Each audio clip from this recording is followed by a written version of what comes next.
Good morning YouTube! Today I am doing my February book haul. So I was doing really well this month and I think I'd only picked up about 3 different books, and then about a week ago I went to a charity shop. So I managed to find a whole bunch of books that I've been after for ages, and each one of them was 50p. So this is kind of a February slash charity shop book haul, but yeah, let's get stuck in. So the first book that I picked up this month was Queen of Shadows by Sarah J Maas. Now I've wanted this book for ages. I finished the other 3 and of course I needed this one to finish the series. I've yet to pick this one up, but I'm so excited. But at the same time I really don't want the series to end, so I'm kind of putting this one off for a little bit.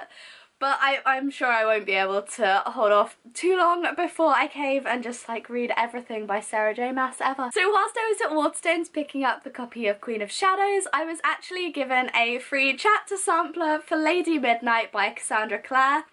I can't quite decide if I want to read this, as I haven't actually read many of the Mortal Instruments books and I feel like this could be a bit of a spoiler if I did read it. So I'm not too sure what to do with it. I know I have a friend who reads a lot of them, so I might give it to her and see if she thinks that reading this would kind of spoil the series for me. But either way, I'm super stoked for Lady Midnight to be released. So another book that I picked up this month was Beautiful Broken Things by Sarah Barnard, and this is such a shiny book, I'm in love with it. Anyway, I got the wonderful opportunity to attend an author meet and greet, and she was a really lovely author. She really had some interesting points. I really enjoyed this book. I actually picked it up, read it in the one day, and then went and met her the same evening, and it was so good. It's actually set in Brighton, so I felt like a deep-rooted connection to this book, because every time it was talking about these places like Shakeaway or Brighton Pier, I could literally just picture it like I was there in my own backyard, because I am a true Brightonian. This is a really interesting contemporary novel. I don't actually read too much contemporary. I prefer to stick to fantasy, but I had to pick this one up, especially as it was written and set in Brighton. So it follows a girl called Caddy who's having a bit of a drama with her best friend, who has a new best friend called Suzanne. Now Suzanne comes into this novel and she is a child of abuse. So as this was an author meet and greet event, it was hosted by Pan Macmillan and a club called My Kinda Book Club. Of course we were all given these bags full of random freebies to do with their novels. So here are a few of the things that I got. I'm actually filming this with a cold, so if anything sounds really weird or I pronounce anything weird, it's because of the cold. These 2 little bookmarks. I also received some little pins. You've got Rainbow Rowell's Carry On, something called Accidental Superstar, and a guitar. I also got a huge poster, which I honestly have no idea where I'm going to put it in my room, but it's from Beautiful Broken Things. It's a quote, and it says, "Here's my theory on significant life events. Everyone has them, but some have more than others. I was still waiting for my first one." And I really enjoyed this book, as I've said, so I'm definitely going to have to find a home for this in my room. Lastly, I got my first bookish tote bag, and it says Treat Yourself by Pan Macmillan. Anyway, moving back onto the books I got this month. All the books that you see from this point onwards I actually picked up at a charity shop. It's an Oxfam bookshop. It's completely dedicated to books, rather than the typical charity shops that you get, and it's literally like 10-minute walk from my house. So yeah, literally when I walked up to the counter with this many books, they were from a couple of different occasions, but the second time she asked me if I was donating books, that was how many I had in my hands. So yeah, I went a little bit overboard, but I've been really wanting a lot of these books for ages. So first up, I got The Replacement by Brenna Yovanov. I hope it's Yovanov. Sorry if it's pronounced very badly. This book follows a boy who is sort of a changeling, planted in a family where they took the real child when he was like a little boy and replaced with this boy, Mackie Doyle. And it was a really interesting book. I'm not gonna lie, I picked it up purely because Lauren Kate and Maggie Stiefvater have blurbed the front, and they are 2 of my all-time favourite authors, so I thought I can't go wrong with this. I put a review up on Goodreads, and I don't know, I feel like I expected more just because my favourite authors blurbed it, so it wasn't really as good as I'd hoped, but it was a nice read. So next I got Evermore by Alicia Noel. I have sort of number, I think, 2, 3 and 4 in this series. I think it's another one of those times where at one point I did have the first book and it's just disappeared off the face of my bookshelves. So yeah, I'm not too sure what this is about apart from obviously Immortals, as it is the series The Immortals. Smart, Xena, real smart. So it talks about a girl called Eva Bloom and it's about her reading other people's auras, and there is a guy in it. I don't really know too much other than it is quite a long series, so I think I will probably leave off on this one for a bit until I want to get like properly invested in a whole new series. So this next book that I picked up, I completely just judged a book by its cover. It looked really, really pretty and it was really shiny. I feel like a child drawn to shiny things or something. So this is Ash by Melinda Lowe. As you can see, all the rainbows from my lights, and this just, it looks so pretty. I don't know, I literally know nothing about it in the slightest. I think it's a standalone, I think I know that much. So what does it say?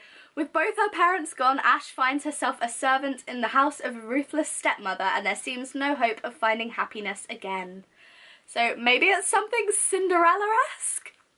I don't know, but I'm excited to read it because it's so pretty. So next up I bought The Secret Circle Book 2 by L.J. Smith. I loved the TV series for this and I've only read book 1. I don't own the rest in the series, so I saw this and just thought, you know what?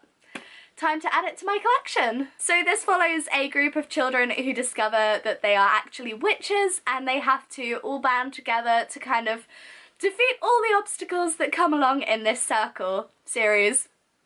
They're a circle. This is a series. I'm gonna say this has opportunities for book and face, but it's bigger than my head, so it can be a very, very disjointed book and face. The next book that I got is again another book where I just really loved the cover. I'm not ashamed to say it, and it's hardback. 50p for a hardback. It's so impressive. I got Reckless by Cornelia Funke? I think it's Funke. I'm really bad with last names today. So this doesn't actually have anything on the back, like it's just a smush.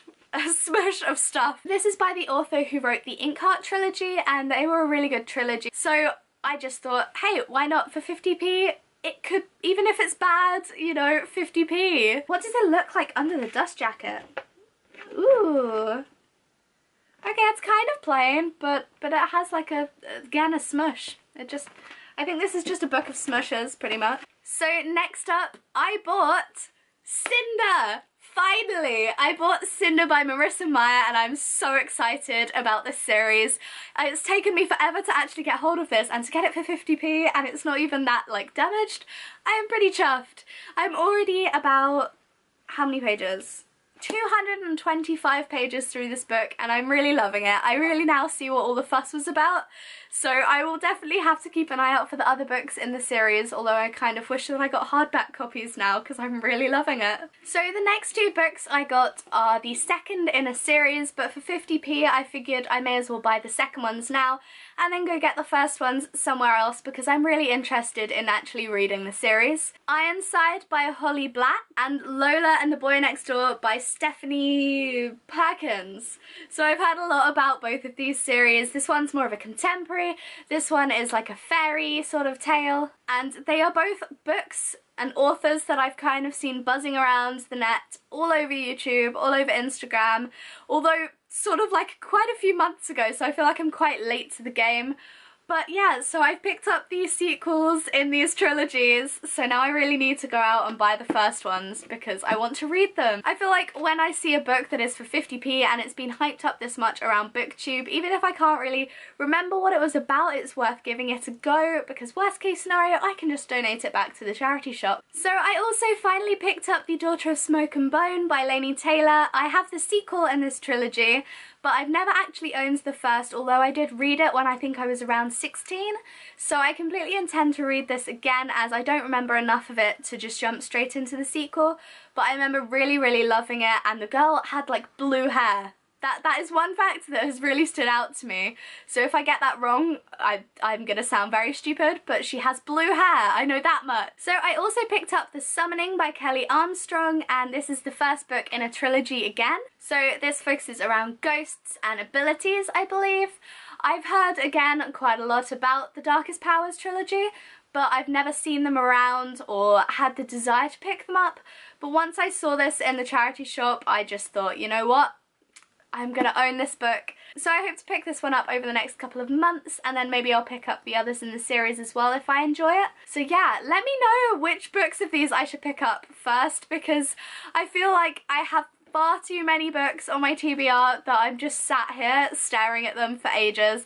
Like, I think I just ran like a questionnaire on Instagram the other day because I didn't know what book to read. So another book that I picked up kind of because of the cover was Forbidden by Jana Oliver. I think this is a sequel in the series as well. I might have to look it up to check, but it's about demons and fighting all of that, and I feel like because of these little angel wings on the front, maybe it has angels in it as well. I feel like it's a longer book than some of the ones that I've picked up this month, but I don't know. Maybe next time I have a desire to read something focusing around angels and demons, maybe after like The Mortal Instruments, if I'm having a book hangover from that, I will venture into this series. Last but not least, I bought a really chunky book, and that is Angelology by Danielle Trussoni.